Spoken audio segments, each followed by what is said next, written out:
All right. Thanks for coming back, everybody. Welcome to the 406 Budcast. We've got a lot of fun stuff to go over tonight. Hang on for just a moment. I'm Hannah. Thanks. Montana vibes under the big sky. 406 Budcast gonna get you high. Adam, Hannah, Tanaki, and Nate bringing the heat. Notes on the way. From the mountains to the plains, let's fucking up, break your chains. Every topic, every strain in this cannabis domain. 406 Budcast, let's celebrate. Rolling up, it's time to celebrate. Adam, Hannah, Tanaki, and Nate in Montana, we dominate. From the soul of the villas, we're on the map. Lighting up the scene, ain't no cap. Hip-hop beats in the background as we drop knowledge profound. From CBD to THC, we're breaking down the chemistry in this podcast symphony. Come join our THC family. Broker's test to be. Tell you later. Oh, what is that screen? Montana vibes under. Oh, let me go check. 1 second, folks. Yeah. If we're live, we're not seeing it online. So just give us a second. Yeah, there you go. All right. So we're definitely live. It was just our feed We're screen that back went at sideways. the 406 Budcast. All right. Yeah, everybody. Technical difficulties. Welcome back to the 406 Budcast, guys. We are live tonight talking about the Montana Good Life Gang concert coming with Dizzy Wright and a lot of amazing things happening tonight. If you're joining in the chat, make sure you hit that like, follow, and share. Tag your friends down in the chat. Invite them on over. Get them in here so that we can respond to everybody. I see Dirt Naps is already joining us over on our Kick stream. What's going on, Dirt Naps? Yo, Dirt Naps. We've got tons of great things tonight, man. We've got the Good Life Gang. We've got our strain of the week. We've got some awesome cannabis news. We've got some stoner trivia. Are you smarter than a stoner tonight, guys? We're going to be going heads up. It will be Hannah, Derek, and Nate to see who is the smartest stoner. And it's going to be absolutely amazing to see. Dude, we're who takes completely that on home. the spot on this shit, Don't too. I'll hurt let me. you know. I'm Do going to not hurt be dumber than anyone. All right. So let's jump over to Derek. So let's talk about some of the Good Life Gang and what started the Good Life Gang, man. Awesome. So the Good Life Gang was started by a buddy of mine. His name is Dustin Powers. He goes by Future 4200 online. He started this, I think, about 2017 as a way to get extractors all together and just spreading knowledge. At this time on the industry, on the internet, the industry hadn't really exploded the way that it is now. So you couldn't find information on how to be safe and do the extraction like we do today. You know what I mean? So that's what this originally started as, was future4200.com. And that is a forum where you can go online and basically give your experience and read other people's experience on their hydrocarbon extraction. There's 100 ways to skin a cat. So you're not doing it, you know what I mean, significantly different than somebody else, but maybe that one or two things that they do different than you might be able to bring something of value to your experience. So that's where this all got started at. And then what we decided to do as the community has grown is we decided to leverage our buying power. So there's probably around, I think it was 2,700 members, active members right now across the globe of Good Life Gang members. And what we do is there's 72 vendors that give us discounts ranging from 5 to 15% just on our purchase, just for being a member of this Good Life Gang situation. Sure. Right. That's fucking dope. So good cooperative. Exactly. Yeah, exactly. And then within that, these brands are like leading industry brands. Like we got Extractor Depot, which is going to be here at the Montana Cannabis Show. There's companies like Busy Bee, SpinTech, C1D1 Labs. There's some of the biggest names in the industry are part of this. So by joining up to this, you get a really big leg up in the industry, because there's also a bunch of SOPs that we just give you for free. I think there's a total of 9 right out the gate that you can use in your lab. And then we have like 3 or 4 experimental ones as well. So depending on what you're trying to do, these would be things that we wouldn't necessarily recommend you do for like consumer base, but if you're looking to just experiment and learn how to work with some things, you know what I mean, then there's some SOPs on there too, the like conversions and different things like that. So, for the people who are out there who aren't really industry specific, who are watching our show, explain to them what the SOPs are and why that's really important. Also, for people who are maybe thinking about getting into the cannabis game, explain to them like why those SOPs are really important to them. Yeah, most definitely. So SOPs is short or an acronym for a standard operating procedure. And basically in the extraction side of everything, it's pretty dangerous, right? And so if you don't have a standard way of doing things that's repeatable, you have a high likelihood of running a risk and danger of something, right? So these SOPs just set you up for success with safety and repeatability, knowing that you're going to make something the exact same every single time and knowing that you're going to walk out of there without any danger as well. And not blow shit up. Exactly. Right. Exactly. Number one, not blow shit up. Not blow shit up. Everybody wants to make it home at the end of the day. Exactly. Guys. It's important to stay safe in there. And it's good that you guys are providing SOPs for people to follow so that they have that step-by-step guide. Because there's a lot of people interested in getting into the game and they're like, oh, what do I do? And they're going to YouTube University. And I've watched some YouTube University videos. They skip steps. They skip a lot of steps. That's exactly where Future 4200 started, was because of YouTube University. So Dustin's been in the industry for many years before he started this. He got a lot of guidance from a lot of the legends and OG in the extractor industry. There's this guy named Grey Wolf. I hope people know who he is. It's if people are watching, just know that Grey Wolf is what made this knowledge possible to the masses. He had a website known as skunkfarm.com from like 2009 to 2014 or 15. And then some Chad wanted to invest in his company and make it go larger. And as soon as he put down the money, there got into some conflicts and they got into a lawsuit and he had to take his website down. But that was the original underground website that had exactly how to do everything you needed to make dabs in your house in a safe way, as safe as possible, I should say. There's always dangers with messing with flammables, even if you're working with just alcohol. You know what I mean? It's still flammable. So, people forget that shit. They're like, it's rubbing alcohol. This is safe, fine. Fuck it, no, it will blow up. If you got a heat source or an open flame and you got fumes that are just building up over time, it'll definitely ignite. And you're gonna get the boom. Yeah, you're gonna feel it. It's definitely not gonna be anything that's going to kill you by any means, but you are going to melt all your clothes because it'll be a quick flash fire. It'll go up in about 3 seconds and go out in about 3 seconds. And next thing you know, if you had anything of plastic like polyester or anything on you, it's melted to you. Well, in addition, your hearing is probably going to be really fucked for the rest of your life. Yep. Bye eyebrows, man. Those grow back. It's fine.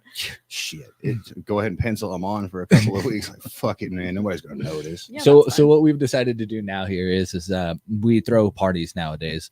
That's how we recruit our members, is we go to conventions and throw after parties. So what we've decided to do, since the Montana Cannabis Show is at its second year and it did so well last year and we feel that it's going to do great this year, we decided to put on a Good Life Gang meetup here. We have nine or 10 registered Good Life Gang members already in Montana before we decided to put this on. So we're hoping to bring on a couple more. But with that, we're bringing Dizzy Wright to the 406 event lawn here in Billings, Montana. And he's going to be performing for free until June 10th. So if you get your tickets now and RSVP now at MT Good Life Gang Meetup on Facebook, then it's free. After June 10th, it is $25. And then at the door, if there is still any spots left, because there is limited spots, we are capping this at 800. We're already halfway there and there's 2 weeks left. We have not really done any marketing yet except for a couple of Facebook ads. So I feel like the second these radio ads and these podcasts gets out, this is going to sell out fast. So make sure you RSVP as fast as possible. Oh yeah, drop that website one more time just so everybody knows exactly where to go to get those tickets, man. Yeah, so it's MT Good Life Gang Meetup on Facebook, and there's going to be a link that says get tickets, and that's just going to take you directly to our Eventbrite. If you just want to go directly to the Eventbrite, you can look up Eventbrite and type in Montana Good Life Gang Meetup, and it'll bring the same thing. Well, and we'll also get a link put up on the Budcast webpage. Awesome. So for sure. Absolutely. We'll drop that out there also on our Facebook page and all our socials. So. Oh, I know. As soon as we hit the after show, I'm going to be jumping on my phone and going back through it, making sure I RSVP the spots and stuff like that so that we can get in there. And definitely looking forward to seeing some Dizzy Wright, man. I appreciate you for bringing him to town, man. Like as a whole, we thank you for that, dude. That's dope of you to kind of help move the community along and bring some entertainment and things like that to the community for free. You know, as long as they get there in time and get those reserved seats, dude, that's absolutely dope. Yeah. So plug Dizzy Wright a little bit. I mean, tell everybody who he is and you know what, because there's people out there who may not know who he is and may want to buy a ticket, you know, so let us know who he is. So Dizzy Wright is in,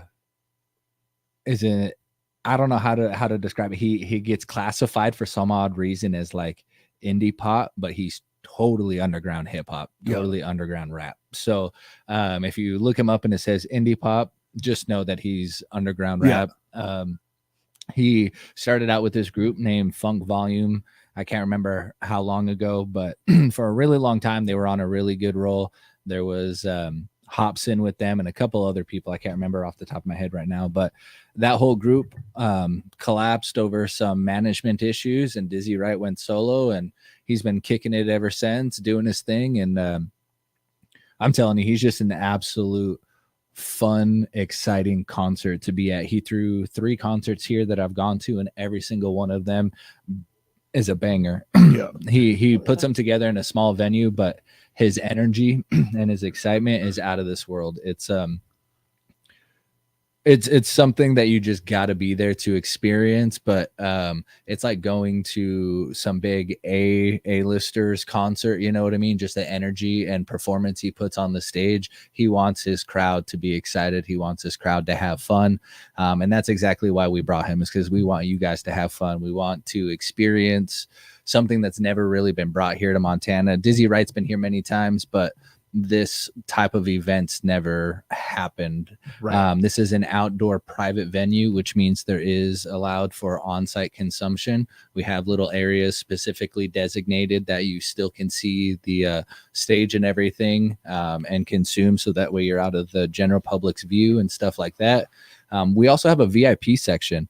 The VIP section is a is a section specifically for people in the industry, actually. So it's a business to business section where you can be separated from everybody else, talk business, get to know different people on a different level, get more comfortable with them, smoke, drink, eat some food. We're going to have a private chef there cooking some steaks and a couple of other things. I can't remember it's some crazy French name I can't even pronounce. And B2B and steaks, man. Yeah, dude. Where can you go wrong with I was that? just thinking, though, I was like, man, every time I've been VIP at an event and they have that section, I'm still over in the smoking section the whole time. And the VIP section has a smoking section. Oh, well, bet.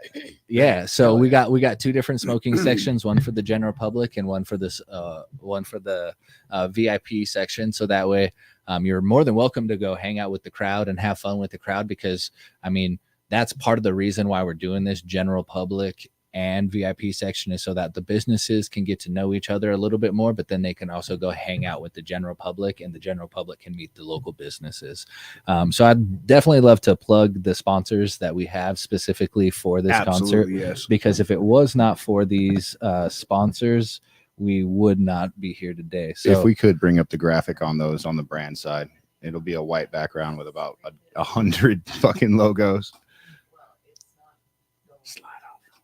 All right, let's go straight up. Folks, bear with us a minute. We're going to get that graphic up just a second, but go ahead. You know what? We really appreciate you coming in and speaking on this. And we were talking just a little bit before the show about this whole concert and how it's going to go off at the 406 Lawns, right? And Yep. Can you let everybody know exactly where that's at? That's at 323 North 14th Street. So that's on the corner of 14th and 4th Avenue North downtown. So if you're headed towards the metro, it's going to be on your right-hand side. The entrance, something very familiar that people might know about is Red Ox, but it's on the opposite side. Red Ox is on 15th. The entrance to the 406 event lawn is on 14th. So parking is going to be down 14th. Perfect. And 3rd is where we recommend you park, between 14th and then 3rd, because 4th, no parking on. Oh, yeah. So you want to tell us about those sponsors? We got that all queued up now. Yeah, definitely. So the main sponsors that I want to hit real quick are going to be our platinum, gold, and silver sponsors, because they're the ones who are bringing Dizzy Wright specifically. So we're going to have Seed of Life Labs as our platinum sponsor. We're going to have Holistic Relief by Design as our gold sponsor. Then we're going to have Moon Rockets as our silver sponsor. And then we also have Fidelity Diagnostics as our silver sponsor. Yeah. And then we have Sinful doing a Sinful bar and also doing a Sinful bar. Yeah. And doing a silver sponsorship as well. Coming in solid as well is going to be Good with the silver sponsorship. Oh, so there you go. hell Good. Yeah. And I believe that's Good. That's Seed of Life Labs, right? Seed of Life Labs does sell it, definitely. It's comes from the garden over at Seed of Life Labs as well. Yep.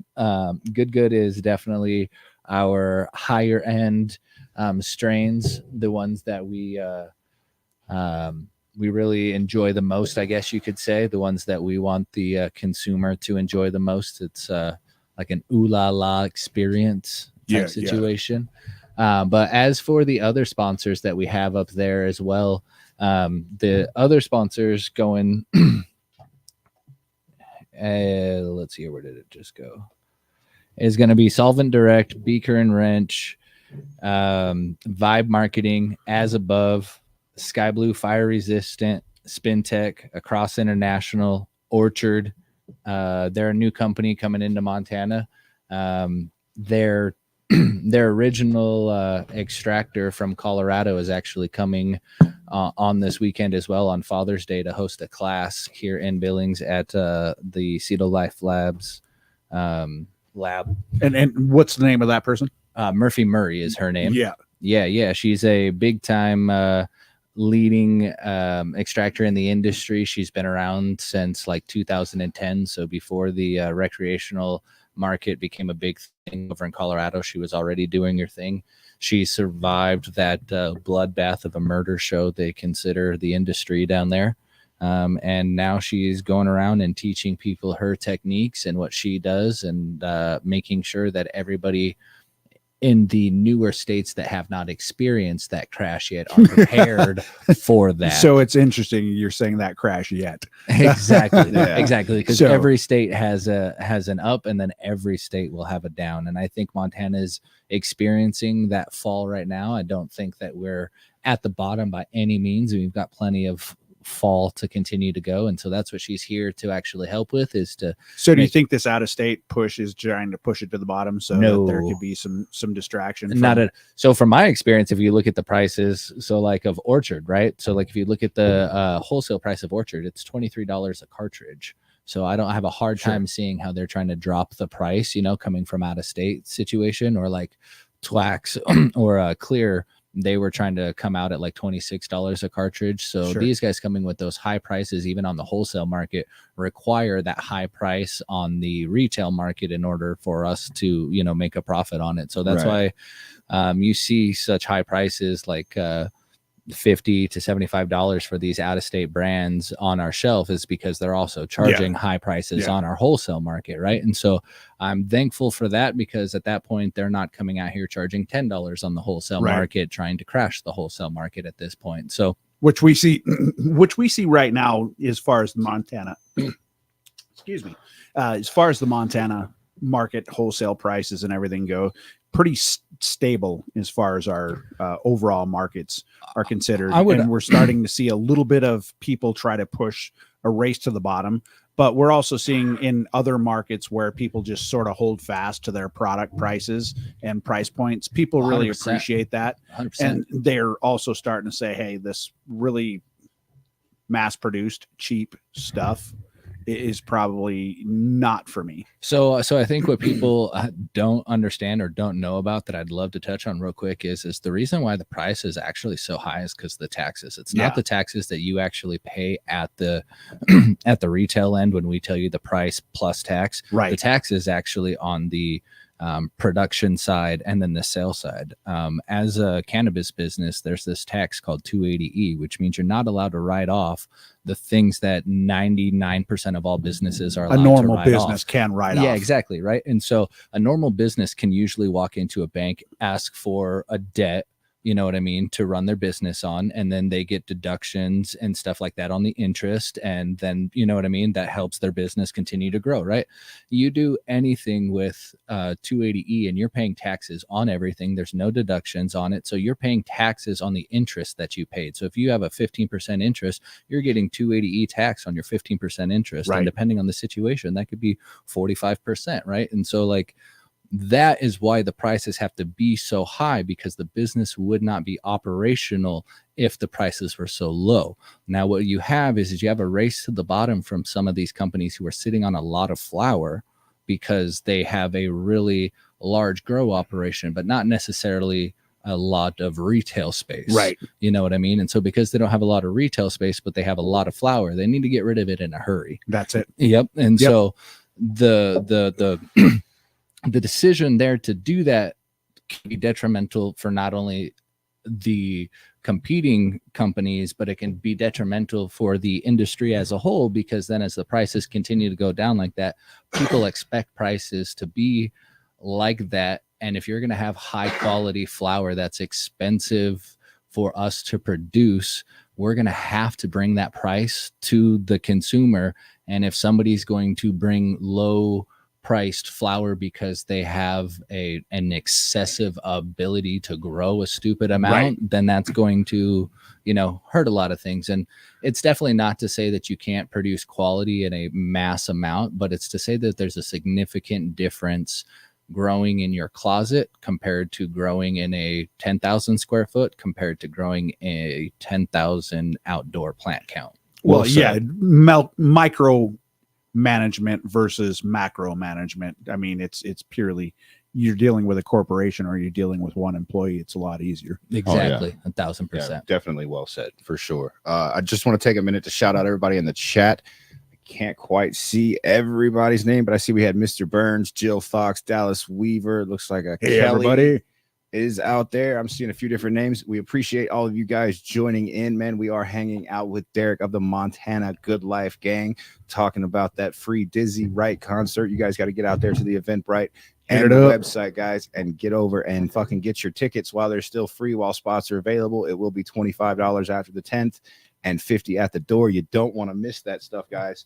And we do want to jump over to our strain of the week, guys. If we could cue up the video under the brand section of our rolling up at noon, sticky fingers twisted in the room. That fire green got me in the zone, lifting high, yeah, we gon' be gone. From the jungle to the city light, cut it back again, all the high THC got me feeling right. Inhale deep, man, we out of sight. Gorilla glue, get loose, puffin' wild, yeah. So wild, yeah, that's the truth. Sticky buzz, we on the move.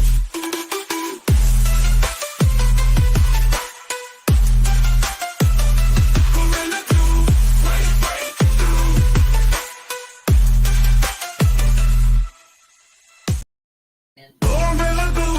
brief look over at Gorilla Glue, also known as GG4, guys. You know, that potent hybrid strain developed, usually comes 63 indica, 73 sativa, weed and words, bro.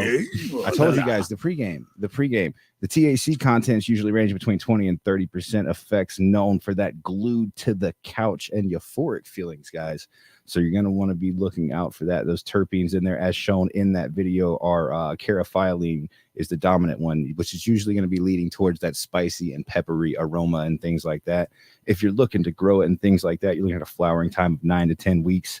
large yields, sticky resin covered buds suitable for both indoor and outdoor cultivation, guys. So, and some of those will vary based on your experience in growing, your grow environment, type of newt you're using, the different, pheno of that GG4, because everybody knows there's fucking dozens of different GG4s out there that people play around with and have experimented with back in the day. So it will vary just a little bit, but definitely if you haven't tried it, I recommend it. I grew it back in the day, and it was a pretty easy grow, actually. I mean, it is in the name. It will glue you. Pretty much anytime you're going to see glue in the name, just expect to be glued to something. The flavor, though, was also just tremendous. That is one of the strains that if I see it on the market and I don't know any of the other strains around, I'm definitely going straight for that Gorilla Glue. Oh, I yeah. say that is pretty memorable for me. I think that's how it took out for our strain of the week. Every week we post a poll, and, usually about 100 people have been voting on it in the first month as we've been doing them. But it takes out that vote. Everybody looks at the names like, yep, this one. And it definitely took the win out this week, man. And I mean, tell me a little bit about some of your experience, Nate. As far as my experience goes with it, growing it's a very good, easy plant to grow. It gives off a really good yield. I think both medical and recreational patients or recreational people alike would really enjoy this within their tent or garden, however they're growing. Really, I've always had a pretty good earthy flavor from it. Hint of chocolates. I think that comes back to the fact that, this strain originally came from Chem Sisters, Sour Dub, and Chocolate Diesel as a cross. So that's a bit of its genetics. So you get a little bit of that diesel hint. You get a little bit of that chocolate in there. Yep. So got that sour in there. I mean, altogether, those are a really good mix. And I think a lot of people out there, as far as the medical community, they find it helps with a lot of different things as far as insomnia, a little bit of the munchie effect coming in with the Gorilla Glue. So it definitely helps you get that appetite going. Hell yeah, dude. I've always loved it. I mean, everybody here at the table definitely seems to recommend it. So yeah, 4 out of 4 stoners approve Gorilla Glue, dude. Like, just definitely. preset yourself with some snacks. Snack mom here. Preset yourself with some snacks, smoke a fat bowl, sit down and watch a good movie. As far as extractors, I think it's a good strain for extracting too, just because it has such a heavy resin content to it. So, I mean, it does play out pretty well for that if you're looking for those heavy, sticky resins. It's a fat yielder. Not only is it a fat yielder, it's because the terpene profile is so unique and so strong when you extract it live, it actually is really, really nice for crystallization. Live resin crystallizes really fast and really easy, but a lot of times it's actually kind of hard to crystallize live resin into like nice structured diamonds because the saturation is so high that it crashes so fast.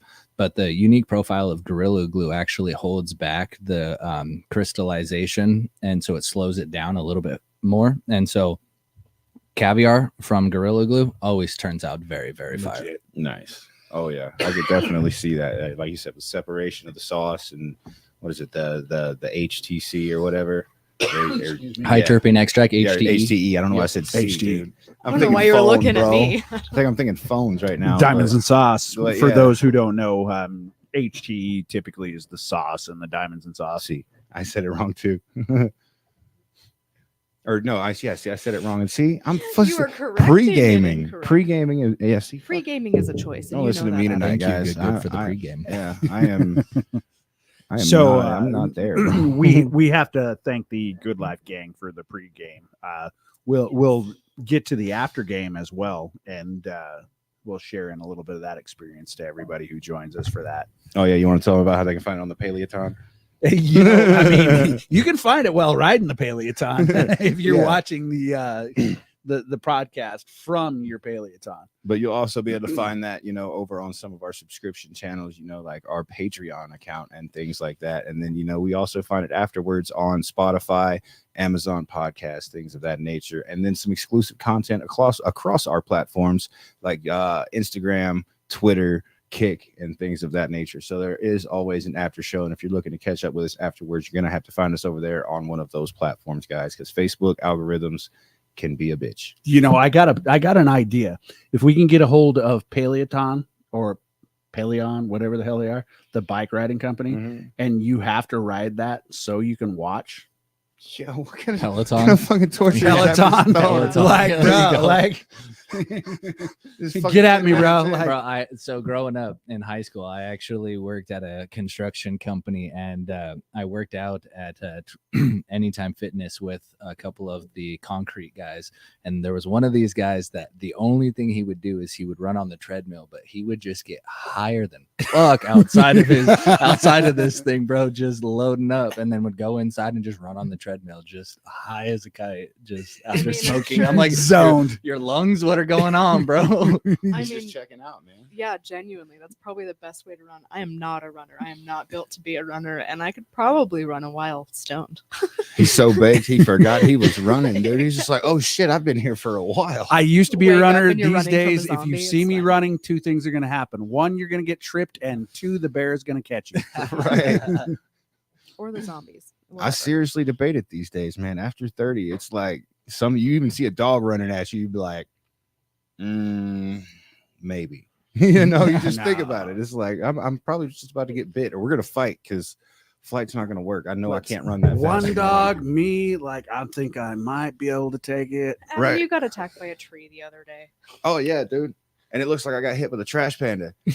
Straight We up. do man. have a trash panda at the house, so I was Do you? genuinely kind of concerned. Yeah. I Nate, thought it was our cats clawing at the side of the house. No, it's definitely A raccoon raccoon? hands. That's yeah. hilarious. Nate was cutting a tree, and I had meant to readjust because I seen where he was cutting it. And then about the time that he ducked, I was going up to grab the limb, and I kind of lost my balance right there and slid down, and then smacked the tree. Ouch. And I mean, I'm pretty sure you still got hit by the branch a little bit anyway. No, just so a little bit. it was kind of in vain. But yeah, I looked up, I was like, shit, dude, it looks like a trash panda. I reached out and high-fived my wrist.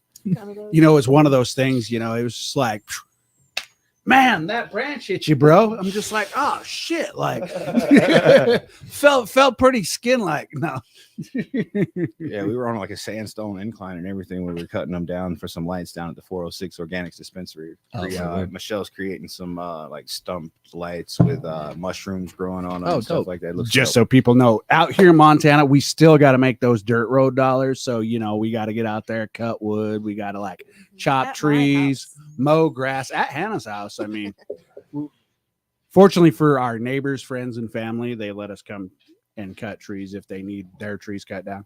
and being the stoners that we are, we walked this whole line. I mean, they got a big property out there, and we started You're and gonna we tell went the to story. the left, and we walked out and we went like, oh, this one's okay, rotted. Oh, this one's okay, rotted. Walk the whole property, come back around, and then we get to the driveway and we look to the opposite side of the driveway. Then we walked not 10 foot from it was a perfect log, the same size we needed all the way down it. Folks, this is 20 acres of Montana land, and this shit ain't flat either. No, it's not. We're the only like really rocky spot back there too. We're the only spot with real tree, like actual trees there. We had one of those moments It's- we were like, fuck, dude. Like we just did this It's a shit. trek for sure. Yeah, it Walked was- all the way around the house, looked 20 feet over, be like, shit, dumbass. By the way, later that day that you guys were there, my mother-in-law texted me. She's like, so Steve just ran over a rattlesnake in front of your driveway. So just a heads up on that. I Oh, counted the nice. rattlers on that. 7. 7 Oh, rattlers. well, I'm glad we were all wearing. Well, I don't know if you were wearing boots. You might have been wearing your regular shoes, man. Oh, dude, I was Well, just still chilling in regular my damn shoes. regular shoes. Yeah. Oh shit. Daniel usually wears. I his usually hike in flip-flops, flip flops, bro. Like, Yeah, I was I- gonna Real say after Montanans. 30, I'm just out in my flip flops now. yeah. exactly. I don't really wear anything. Dude, other I've than done the my bear granola tooth burgers. pass in Slides. flip flops. Like, come on now. Mhm. All right, so guys, we do have a special segment that we are going to fire off, and we'll cue up the video for that. Here it is going to be "Are You Smarter Than a Stoner?" Oh shit. And we're going to go heads up. It's going to be Nate, Derek, and Hannah in a competition of questions, and you guys can also drop them out in the chat and let us know. Tag your friends, bring them in so they can answer this stoner trivia Everybody along with y'all. us, guys. It's going to be absolutely great. If we could just throw that quick video up for "Are You Smarter Than a Stoner?" and then we will fire off. Smoking and like give a you guys a- rockstar, feeling so high. We talk about cannabis and getting fly. Are you smarter than a stoner? Let's find out. Listen up, my friends. I got something to shout. Cannabis knowledge, let it flow through your mind. Getting blazed, smoking loud. We all unwind. Trivia questions, can you keep up the pace? Let's see if you're sharper in this smoky haze. All right, so we are back with the Are You Smarter Than a Stoner segment. So I will ask these three folks a question, and you guys can drop your answers in the chat as well, guys. And we will see. And at the end of asking the question and getting everyone's answers, we will let you know who got it right and who got it wrong. So first up, our question will be: what country was the first to legalize recreational cannabis nationwide? Can I see the answer? No. Okay. Can I? Who goes first? Like, what's the? We'll just wrap it around. Ladies first. Genuinely no idea. Take a wild guess. Oh man, nationwide. I'm gonna have to say You won't guess it. I'm telling you, it's unexpected. Uruguay. Son of a bitch. That's literally the word I was on my tongue. I'm not kidding you. I was gonna go with Canada, but you know. Well, yeah, I fucked that one No, up. you said it was totally obscure. Uruguay was literally about to come out of my mouth. What? So Well, honestly, it's not the That top means one you would Mike. expect, guys. But No, but I just when that happened, I was so interested in it. So the reason I'm actually into cannabis is just because like it truly saved my life. I was 19 years old and was rotting away due to Crohn's disease. Found cannabis and it brought me back to life. So I'm just invested in this differently. all right, so I spoiled it. So we'll just go ahead and give everybody the 1 point here. Don't Everybody's give me got that. one. Yeah, but one, before one. we move on, go ahead and let's talk about that a little bit further. Like, how this Oh, so just impacted you and how you got into this, because that's what we're about. I mean, just a very quick story and stuff is just Crohn's disease is an autoimmune disease. We got this thing called the endocannabinoid system, right? And it's actually the regulatory system of all other systems of our body, right? So like your nervous system, digestive system, all those things are regulated by the endocannabinoid system. So the reason why cannabis helps so many different people is because if your regulatory system is out of balance, then you can guarantee that everything it regulates might have some sort of symptom or some issue, right? And so I think just at the end of the day, there was some sort of imbalance in my endocannabinoid system. By eating cannabis specifically and metabolizing the cannabinoids, I think that it was able to put my endocannabinoid system back into homeostasis to allow my body to treat itself. At the end of the day, I don't think cannabis is a medicine. I think it's a vital nutrient that we're missing nowadays. And so I definitely don't think smoking is the way to do it. I definitely smoke. Don't get me wrong. I enjoy it. Right. But I think that eating it and eating things that have eaten it already, they've already metabolized the cannabinoids. So you're eating metabolized cannabinoids. I think that's the way to do it. So up until the 1930s, cannabis was grown as hemp and stuff all over. And so you're thinking feeding the cows and the pigs, and like stuff pigs like and that. stuff like that used to definitely just used to munch on it and stuff like that. And so since it gets stored in the fat cells of everything, and we love our bacon, and also until the 1930s we used animal fats as cooking oils. I think it was just in our natural diets on a regular basis. They can make hemp pellets today that you can easily feed to any of your animals, any of your chickens, anything else like that. Exactly. So I think at that point that's the most healthiest way to consume cannabis for a medicinal route. There's obviously RSO and other things like that, but I think those are for like your extreme medicinal purposes if you have cancer and things like that. But I think for your everyday use and to make sure your body is just balanced and to feel the best that you can, eating things that have already eaten cannabis would be the best route. I covered a story where Germany spent a lot of time feeding like actual weed to cows, and they were feeding them massive amounts of weed in their diet. They were chill. Is this the new Wagyu? Yeah, they were chill, but they actually milked the cows, and the cannabis was in the milk. That's what I'm saying. Positive, and you could. That's what I'm saying. So think about what the medicinal value of that could be. It's huge, right? Because then if the way that the milk and the proteins and different enzymes that you get from raw milk that hasn't been pasteurized and stuff like that is on a whole nother level of health for you alone. Then you start adding in the other cannabinoid compounds to that. Yeah. And just so you know, when you're playing Smarter Than a Stoner with a bunch of stoners, you're probably going to get off on a tangent. So, with crazy cannabis facts, guys. guys. That next question, and we'll jump in with some more great information from Derek from the Good Life Gang. All right, so we're just gonna go 1-1-1 across the table right now, guys. Everybody's got 1 point because I totally fucked it up. That's gonna be a clippable moment. You're not gonna guess this. Uruguay, fuck. No, I mean, he's on Uruguay, dude. That's him. That's just one on him. Playing a game of whack fuck there, right there. Whack Oh. fuck. All right, so let's go with another one here. We're gonna go with who can name the 3 main species of cannabis, guys. We'll go ahead and start back over with Hannah. The three main species. Yes. So that's like indica, sativa, And Ruderalis. we are terrible at fucking stoner trivia, guys. Got 'em. But yes, that is the That three. is the third one. So we're gonna go 2-2-2.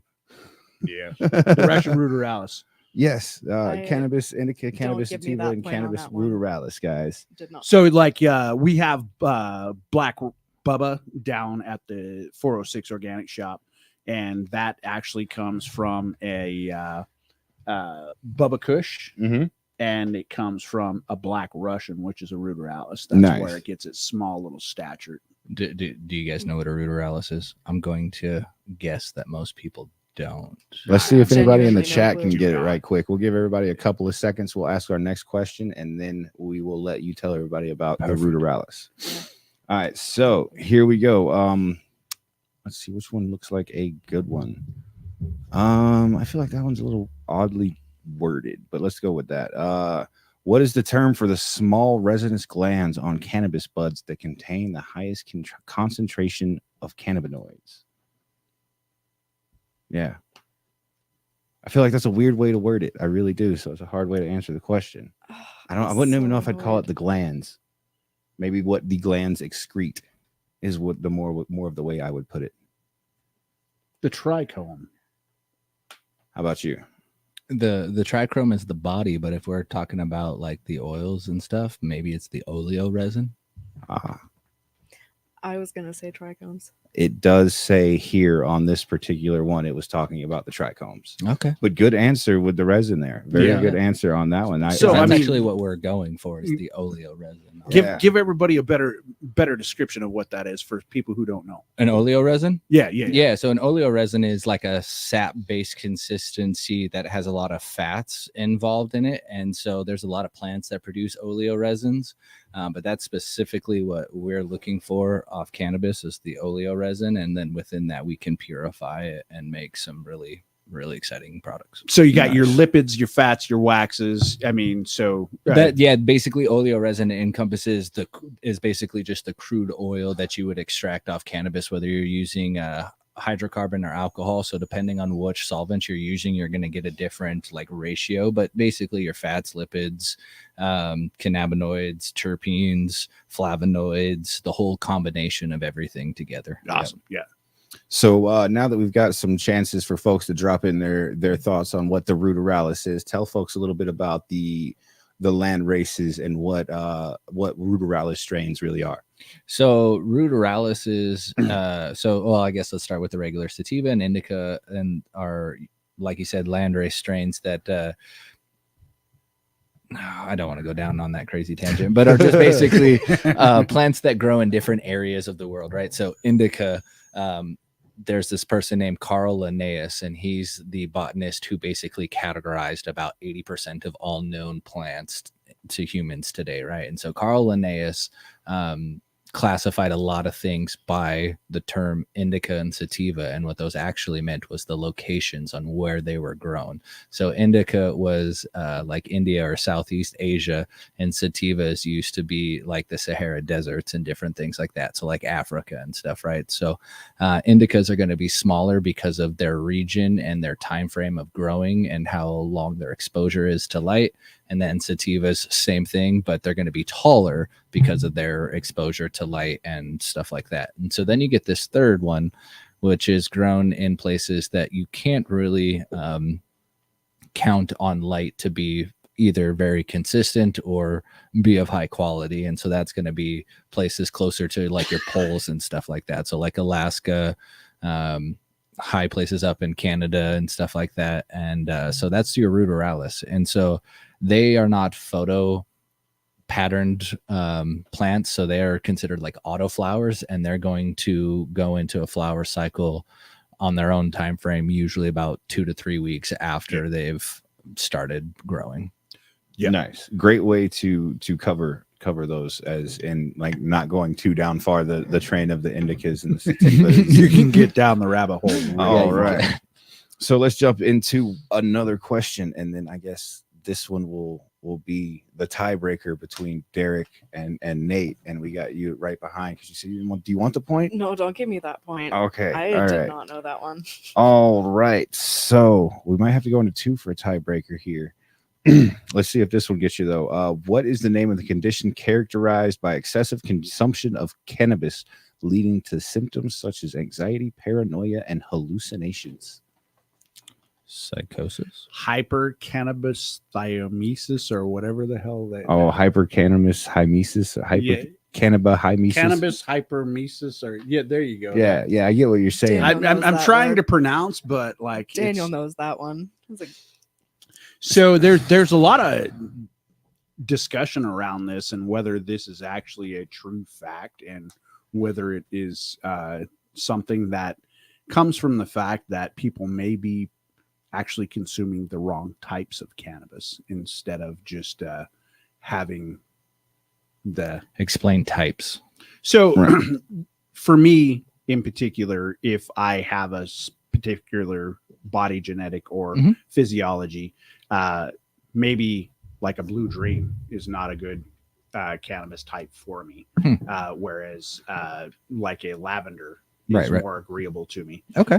So, and if I'm somebody who is really sensitive to maybe appetite or something, if I'm smoking something that is causing my appetite to go out of control, I may have more of a nauseous feeling. Okay. That makes versus, something that doesn't cause that. So depending on what strain you're actually using or consuming and how you consume it, may also depend on how that response is going to come to you. So that nauseous feeling you may be getting is maybe not from the overconsumption of cannabis, but maybe the wrong type. For sure. And there's definitely a lot of different discussions out there. I've heard people saying that it might be from some of the things that maybe get sprayed on the plant. You know what I mean? Yeah. So, I mean, there can definitely be a different array of different things that might be causing it. Yeah. I mean, I don't know if you really want to go too far into it, but we were kind of talking about it with those fast acting edibles with you earlier.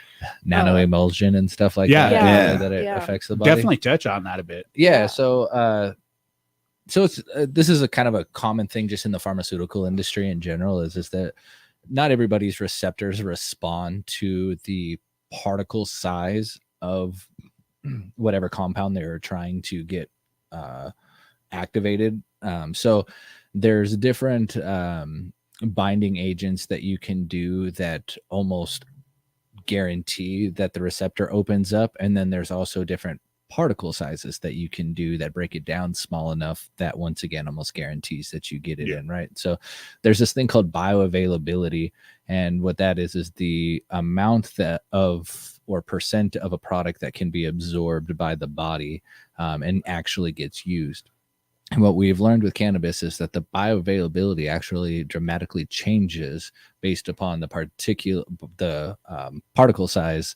And so nanoemulsion, what that actually is that breaks it down to nanoparticle sizes of like 0.022 micron and even smaller, which is like bacteria size and different things like that, right? So going back to that endocannabinoidal system you were talking about, it makes it a lot easier for that to absorb and uptake it into the body. Yeah. And so the endocannabinoid system has different receptors across your stomach, across your brain, and then so many other, so that's your more common CB1 and CB2 receptors. But then there's a plethora of other receptors all over the body that aren't really talked about necessarily, right? And so some of those are kind of like the lock-in key holders to allowing the bioavailability to get more, right? So if you open up those ones first, you then can go to the next layer and the next layer, right? And so with nano emulsion, your body processes the THC at a certain rate, right? And so if it's too big for your body to absorb it, then your body ends up processing it before it gets absorbed, right? Right. And so you just basically dump it, waste it. Exactly. But if it's nano-emulsified, what ends up happening is your body can absorb it better because it's not having to break it down. It's already the size needed to be received.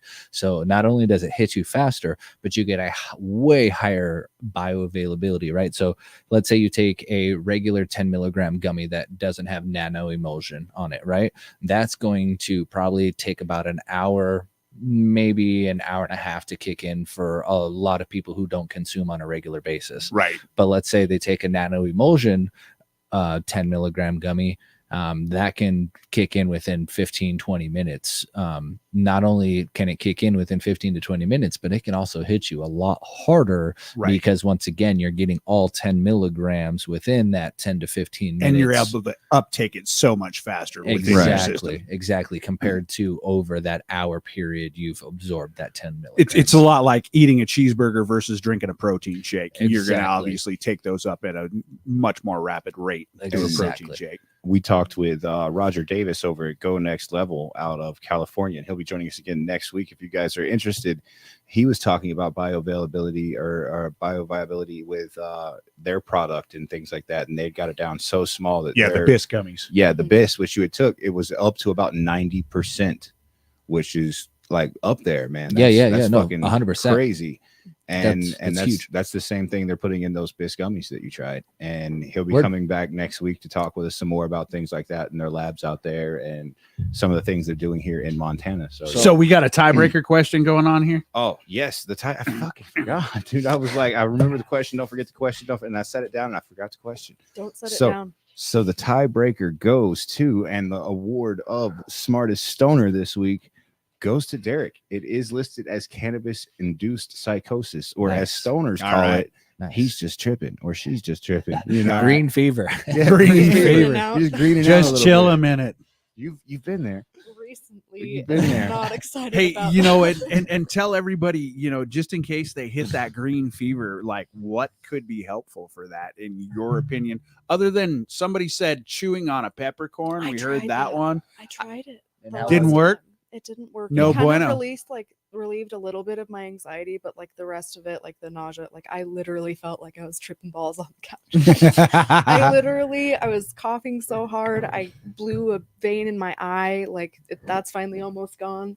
But yeah, oh my gosh, I reluctantly left. Don't let my Steve CBD. Zabawa see this. I reluctantly, I was fine after that. Forgot my CBD tincture at home. That's usually my save all. Nice. Just a big old vial of that, in 10 minutes you're CBD feeling okay. tincture. Yeah. So do you know the Muffin Man? I do know the Muffin Man. He does live on Drury Lane. Does he? The house is pretty legit. It was what? You only ate a quarter of the muffin? Yeah. It is definitely not a gingerbread house. That dude has a crib. Oh, dude. I mean, I seen this made of muffins. This comedian Josh Wolf. He did a joke about muffins in Cali back when they still had the lounges that you could go hang out in and stuff like that. Yeah. And he walks in and he sees the blueberry muffin and he's like, man, you know, fucking love blueberry muffins. Fuck, dude. Give me a blueberry. I'll take the blueberry muffin. And he gives him the blueberry muffin and he goes in the room over there and he sits down and he's throwing on something on TV and he's chilling and he fucking eats the muffin and he's like, and about the time he finishes that shit and drops the wrapper in the trash, the owner of the dispensary pokes his head around the corner and he's like, no, you didn't. You didn't eat that whole muffin, not. did you? You did not. It's like, the fuck do you mean? Why are you so scared? Like, weed is not one of the drugs that you should ever feel like fear in someone's eyes. He's like, bro, tell me you did not eat that whole muffin. He's like, of course I ate the whole fucking muffin, Why man. wouldn't Like, I eat the who whole eats muffin? a piece of a fucking muffin? Right. So he's like, I own this place and I only eat a piece of that muffin.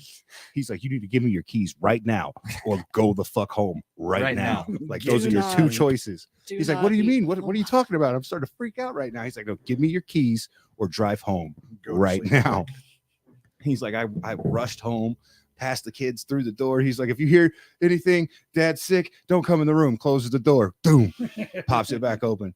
Can you bring me a glass of orange juice? Closes the motherfucker back. He said he was riding the waves for hours, dude. Oh, I got a funny story like that. So these Bliss gummies, I decided to eat the whole thing because nano emulsion, I've had it twice before and only one time has it actually worked. So I'm just gonna see if this one worked. So back to my story though, gummies and fucking brownies.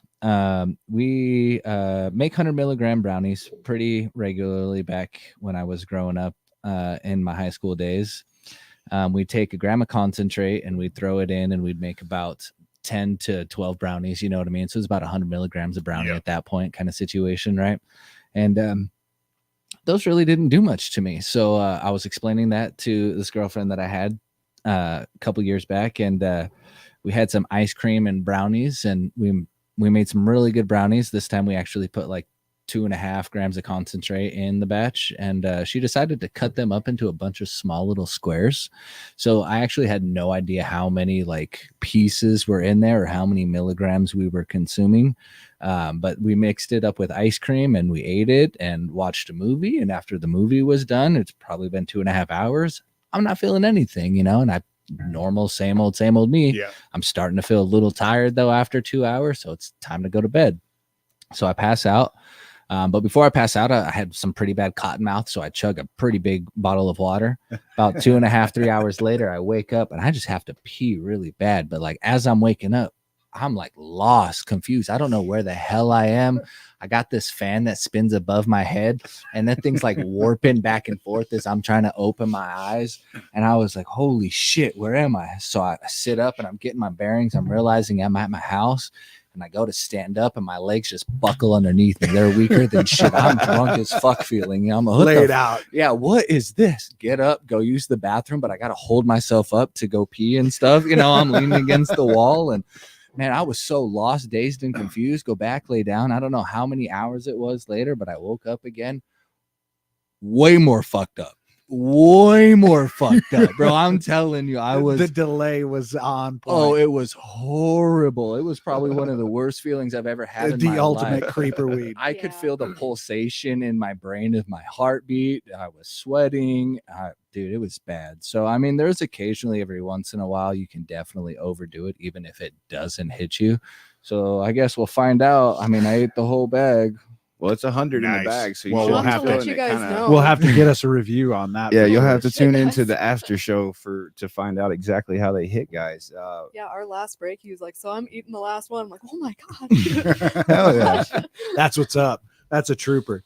So I've Serious. been there though, and if you do Pepto-Bismol about 30 minutes before you eat edibles, I don't know exactly the whole technical It's got to science, be but the it's antacids. Yeah. I'll eat thousands of milligrams of THC and Turns there's no off the joints, acid receptors. and I'm fine. I'm feeling a little bit, but cool. Mostly a body high. I take that shot of Pepto-Bismol.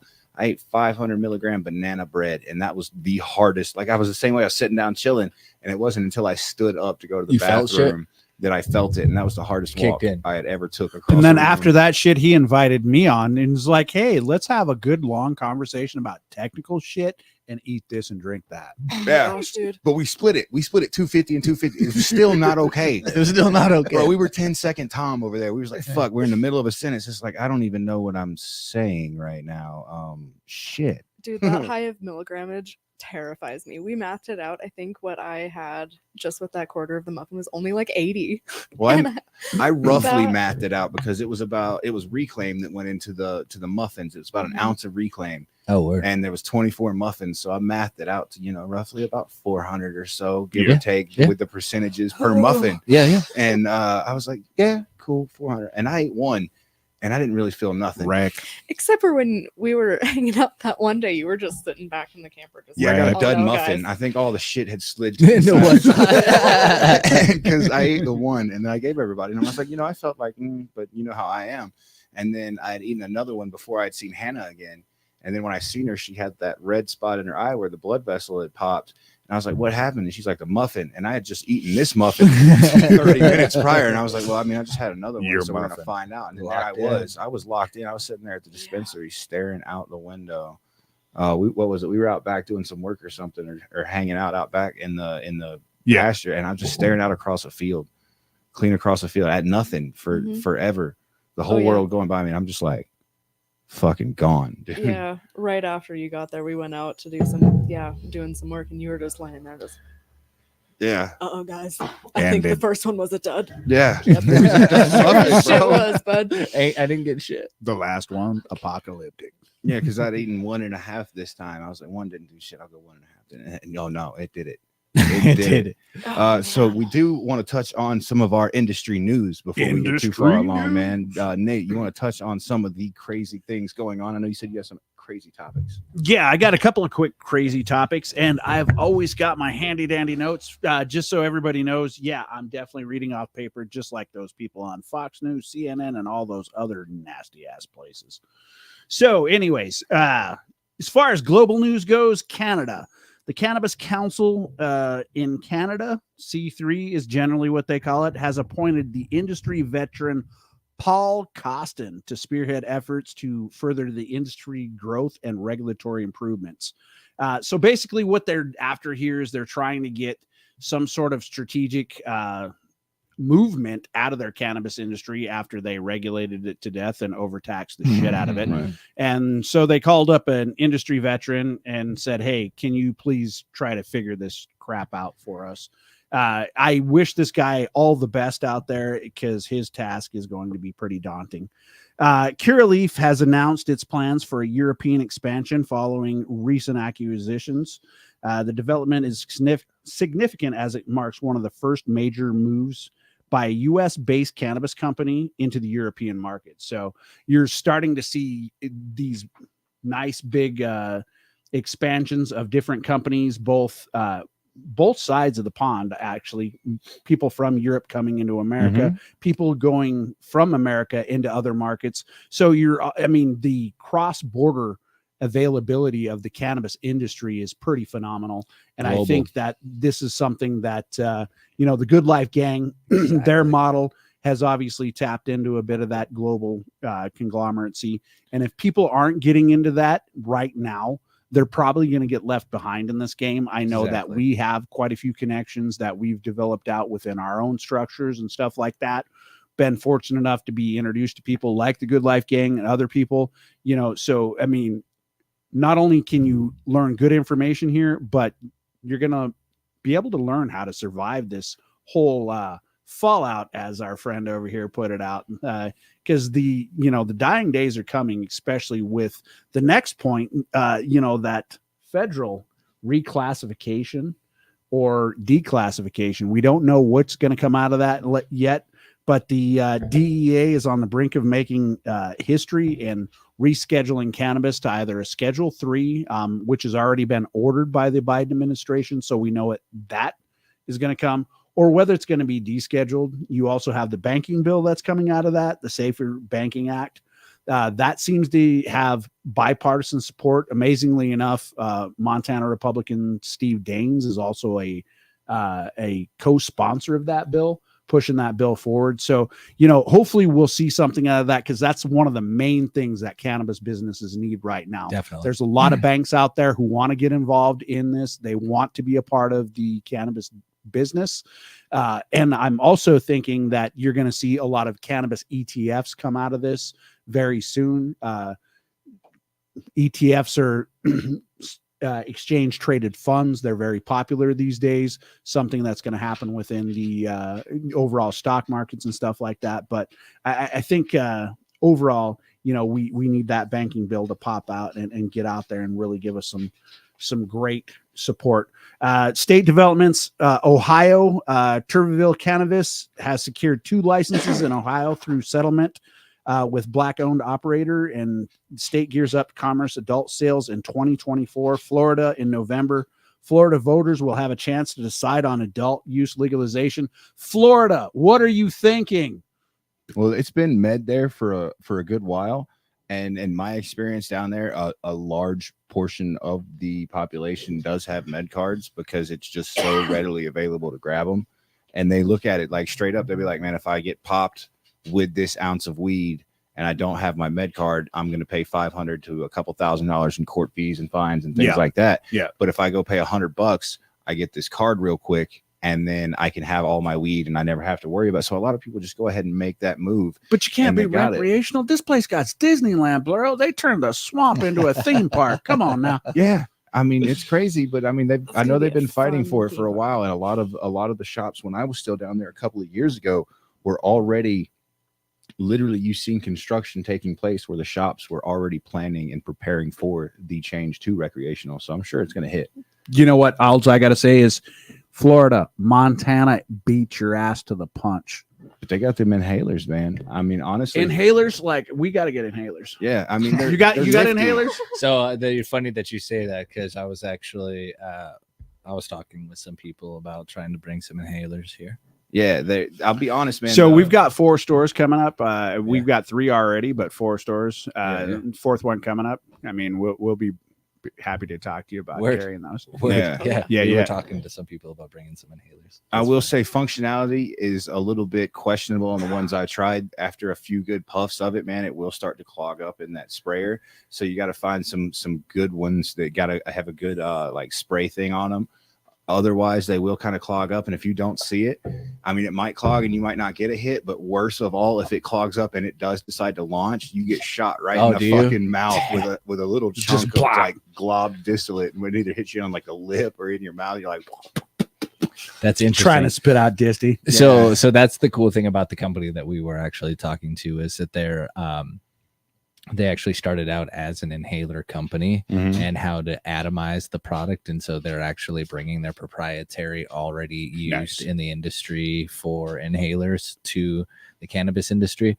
I think that there's a lot of science out there for you to go and look up that information and try to replicate it yourself. But I think that there's some fine tuning and niche things that if you don't know how, you're gonna run into things like what you've experienced there. So hopefully we don't have that problem with these guys. Definitely, it was not pleasant. I'll be honest with you, because nobody warned me the first time I was like, and I'm walking around, I'm like, yeah, this is cool, man. I got asthma, and I'm just like, yeah, and it's dying now. And they're like, yo, you do got asthma, bro. That's serious. You need to go get that checked out. We just had the cameo appearance from Chucky and Two Socks. Oh yeah. So bringing it back to the news real quick, Illinois, the expansion of the Illinois medical marijuana program has hit a regulatory roadblock. They're buzz killing out there in Illinois, showcasing the ongoing challenges in state faces balances in regulation and market growth. It's so crazy, basically, dude. These guys are just out there. I mean, you've got a lot of people who are anti-cannabis. They're out there throwing up every single argument they can, just like Steve Zabawa and several others. And unfortunately, they're going through a damn losing battle because we have so many states that have already legalized it on the recreational level or medical level. I mean, we're 36, 38 states now that have got some sort of legalized cannabis program, whether that be medically or recreation. So, I mean, at the end of the day, how long do you fight prohibition and think that you're still going to win? I mean, like Wesley Snipes said, these guys are ice skating uphill. If weed everywhere else was as high as it is in Illinois, I'm pretty sure more people would be against it too, because weed in Illinois is higher than draft titties, dude. It is up there. Like, way the hell up. Like it is ridiculous. Like even when I was crossing country, anytime I cross country, I'm like, man, I don't even know if I want to stop and get any weed in Illinois. Because if you needed gas money, sell weed in Illinois. I got a bowl for fucking $100, bro. Like, yeah, I mean, I need gas money. I think it's about $20 a pre-roll, depending on where you're going, and you're paying like $60 at minimum low end on your eights out there with the taxes, because their taxes are high as shit too out in Illinois. Crazy. And there's some really expensive product, but then right over in Michigan. Cheap, dude. Like I got almost an ounce of concentrate for probably like $120 at the dispo in Michigan. It was called Nobody's Home. Right. And I was like, man, y'all missed the mark on Dave's not here, but yeah, Nobody's Home, man. But yeah, they had, and I could mix and match. It wasn't like they had the deals on all the brands, and they could cross match deals across brands. And that was those Colorado days, 2016, 2018, man. We were traveling through there, hitting those caviar joints, man. I'll tell you what, some of those things, like we stopped in Trinidad, Colorado, I think it was. And we got one of those, and I may or may not have smoked before. I may or may not have driven, legally saying, but I'll tell you, by the time I got to Denver, I had the munchies so bad, and I could not find a taco shop fast enough. If you haven't been to Colorado, guys, just a fucking warning. First time I went, I was like, yo, Colorado line coming up. We gonna get some wheat. No, not if you're coming from the east side. No, there's about 2 to 3 hours of absolutely no weed in Colorado. And that's not something that makes it out in popular like rumor or lore or anything. Like, yeah, weed, Colorado. Like, yeah, fuck it, I'm going to get there. Like, And you think Colorado mountains, Rocky Mountain High, all that shit, eastern side of Colorado? Nope. That's just extra Kansas, Flat. dog. Like, It's fucking Kansas. Kansas. Kansas just sort of fell into Colorado. I thought I died in Kansas because we went like the same image forever. And then you crest the horizon and it would be the same silo with the same house and the same pickup truck. And you're like, oh no, I fucking fell asleep and died. We're in purgatory or hell now. Dude, and it's on for repeat. real. It's crazy. I was like scared after a while. I was like, dude, like if I see the same shit the next We can't break down horizon- out here. We can't break down out here. No, Dude, I seen an you're gonna 18-wheeler get turned murdered. over. It had because the wind was blowing like So 70 at the time. and I the was pushing driver car. running away from the vehicle. Like, he didn't I mean, even I think stop it- for help. Had happened a little bit before because nobody, but it was just still laying there on Yeah, its it's side. I was crazy. like, damn, thank God we're not in a larger vehicle. But yeah, fuck Kansas. Like that's all I'm gonna say. As far as fuck Kansas, unfortunately, we got to throw out a little bit of education here that's a bit shady on something that's going on here in Montana. So this is some news that's coming out of Great Falls, but it also affects us here in Billings. oh shit. So the city of Great Falls and the Montana Department of Revenue has issued a cease and desist letter to Wild West Wellness for selling marijuana products in violation of city code and state law. Finally, I was gonna say I Finally. knew this shit was coming, Finally. bro. Right. Can we go down that conversation? real Absolutely. quick? Let's Yeah. get it. All right. So let's talk about the 2018 Farm Bill real quick. Okay. So the 2018 Farm Bill says that hemp is considered 0.3% Delta 9 or less. Anything above that is considered cannabis. And have you seen the recent development that came out of the Agricultural Committee trying Yep. to reclassify that and shut that loophole down? Yeah, definitely. Right. So basically, what that does is if you go into any registered dispensary right now, and you ask for those COAs, and they'll show them to you. Yeah. Almost, I'd say probably about half, if not more than half of that weed that you look there would be considered hemp, according to the government, according to those classifications, right? Right. So basically what that just did was that basically just legalized cannabis because THCA is a completely different compound than Delta 9, Right. right? Right. And so the THCA as a whole is it's psychoactive, but Once it's fired, but right? no. So a CBD, all of those are all psychoactive, but they're not intoxicating. Delta 9 is what's intoxicating. So Right. psychoactive just means it affects the brain or a chemical response by the brain. So intoxicating is where you get like the loopiness and stuff like that, right? So THCA may be psychoactive and stuff like that. So that's where the loophole came into, where if anybody wanted to grow THCA flower, Hemp. they could call it hemp, right? Right. And so if y'all have ever watched the Jim Belushi Discovery Channel show, Mm-hmm. he's growing a bunch of hemp. Right. Yeah, right. Yeah. Yeah. He's one Yeah. of the biggest interstate traffickers getting recorded by camera, shipping hemp. growing hemp. I actually got to Growing meet it him all when he up. came out for that Yeah. charity Me event too. over there. Yeah, we were fucking partying up on the bus and the fuck, what was it? The steak. I can't remember what the infused sauce was, bro. But yeah, Yeah, it no, was- the steak sauce was fire. yeah. So yeah. they've got one of these shops down here on Wicks Lane, and I know that all of us hit it up. So one of the things that we do, like as a crew and everything else like that, we hit up all kinds of shops and stuff. Yeah. We hit one of these shops.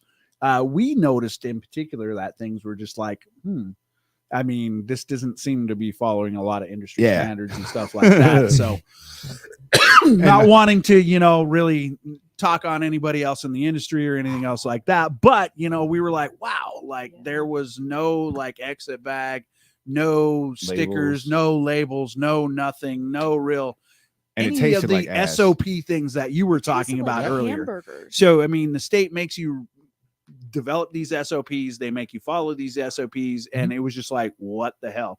Then when we smoked it, we were like, Oh. Okay, no, it was I'm bad. pretty sure that gave us all that lung shit. for Yeah, we that all got, 3 like, months yeah. that we were all just like, Yeah. we like- And I'm not literally sure I took a got break over it. from dabs, basically. Yeah, we all had Like, to take a little break off of it. I think we went on like a week of flour or something just to stop taking dabs from the Wild West. And the one tasted like straight up Play-Doh. The consistency looked super sketchy. It tasted like Play-Doh. And after we tried a sample of all, it was like, yep, this is definitely a consistent this shop source thing, not just a one dab off thing. and folks, I mean, I want to stress this and explain this to you right now. Like, I mean, I've got years and years and years and decades into this industry. I went out there, I tried it. I thought, hey, it looked pretty much consistent and good. So this is how somebody even who has many, many years in the industry can get fooled on this stuff very easily and get a product that isn't very good. So when you're out there at the dispensaries and stuff like that, demand the COAs. Those are certificate of analysis that come from Fidelity Labs or Nordic Labs or any of the approved labs from the Montana Department of Revenue. They will actually sit down and test every cannabis product that you have on the shelf at a dispensary. And if there's a product on the shelf at the dispensary that doesn't have a COA, you might want to question whether that product is something you should be ingesting or not. No, absolutely. Because on there, it has all of that information from not just, the things you want to know, like how much THC is in it or what are my terpenes. It also will have those additional facts like pesticides, microbials, all those things that the lab tests for that can be harmful if ingested. So you want to take a look at these things, including heavy metals and plastics. I mean, every cannabis product out there has to be tested for all those things, and they have to be cleared to make sure that they're safe for human consumption. Yeah, definitely. Oh yeah, but and always remember that ppm on the side of those tests is parts per million. So you might be like, oh man, it's like 1. Well, that's 1 part per million. So how many million parts or how much of this? Or always do your math. You might be like, oh, it does look a little low, but sometimes I've seen it and it's right there under the compliance. But when you start doing the math, you're like, dude, it's under the allowed amount, but that's still a significant amount overall. Like, right. But yeah, just look at your COAs, guys. It's super important, and we appreciate everybody in the chat, guys. Our chat's a little bit far from us tonight, so I can hardly see all of our names, but I do appreciate you guys. I can see Steve in there like crazy. Also, Steve's lying. Uncle He Steve had the same amount as me. I was gonna say I was just about to bring that point up. I seen him drop the comment earlier. He's like, I had twice as much muffin as Hannah had. Also, we have a great announcement. Uncle Steve will be on location. Yeah, he will be on location next week. When we bring in Roger, Uncle Steve is going to be in. He's going to be dropping one of his new mixologies. I mean, it's something exciting. I will not give it away. There will not be any spoiler bullshit going on here. Yeah, I had no idea he's going to be popping up. Might not be next week. He was saying that he might have to work next week. So we'll have to keep that on ice. But in the next couple weeks, for sure, Uncle Steve. And then, of course, we have other exciting segments coming in, like Cooked with Cannabis. I know we're going to be having some great cannabis confectioners coming in, and we're going to be shooting some footage on location of their expertise and things like that. They're going to come in, share some of their confectionery skills, and then, talk with us about the things going into it and behind it. And I'm looking forward to that, man. I got a sweet tooth, and I mean, I know Gina from Mo Treats. She's going to be on. She's going to be doing some stuff there. Right. We got quite a few segments going on with that. We will also be shooting some live stuff out here with the Good Life Gang at their events out there. Dizzy Wright. Yeah. We'll also be catching up with them out at the Metro at their booth and doing some live interviews with people out there and doing some live interview with the Good Life Gang and getting some more information out there to the cannabis community. Oh yeah, absolutely, man. I was going to have a booth this year. Dakota had offered me one last year and then I got sick as shit right before the show and I missed it. And he was like, yeah, I'll get you one next year. But I've just been so busy with stuff and like running and getting all this, like, social media down and trying to get all these growth out and things like that. I was like, man, I'll wait. We'll just promote good people like the Good Life Gang. We'll promote people like Dakota and the show out there. We'll make sure that we continue to promote all of the people through the cannabis shows that we can and show love to everybody out there in Montana and beyond. Absolutely. And you guys are going to want to make sure you're checking us out next week because Roger Davis is flying back in from California to talk more about Go Next Level, Lighthouse Organics, and those Bisc gummies that Derek has now consumed the whole pack of. How are you feeling so far, bud? There's a little tingle. There's a tingle. And if you're riding your Paleoton, catch us on our Patreon. Yeah, catch us on our. You almost made me say it, bro. But yeah, go catch us on the after show, man. It could be available over on Kick and our Patreon account, guys. Once again, we appreciate all of you. Know that you are loved and appreciated. Like, subscribe. I do want to throw it back out there. I keep forgetting to mention it. Send us pictures of your pretty grows if anyone's growing. I want to see your pretty plants. That is the other segment we need to actually talk about. We're going to actually bring on I don't know. We haven't quite figured out what to name it. So throw us some names names, you know, homegrown hero kind of deal. We want everybody who is out there getting involved in the homegrown scene, because everybody talks about all these commercial grows, everything else like that. But I know there's some killer home growers out there that are in the tent that are rocking out some great genetics. They're also rocking out some great products out there, and they're growing some phenomenal cannabis. And we would love to see what you got going on. We're going to be bringing some people on here in the studio and also from afar. You know, we appreciate Derek coming on, and Thank you for having me. Yeah, thanks we for stopping. appreciate everybody out there who's watching us, Adam and Hannah, for co-hosting this event. Absolutely, man. And know that you guys are appreciated, and always keep coming back. Watch the videos after, share them to your friends. Coming back and reacting on the videos after the lives actually boost those algorithms so much. And just know we would not be here without the great viewers like you guys. So much appreciation. We will be signing off here, man, and we will catch you on the after show, guys. See you here shortly. Stay lifted, friends. All right.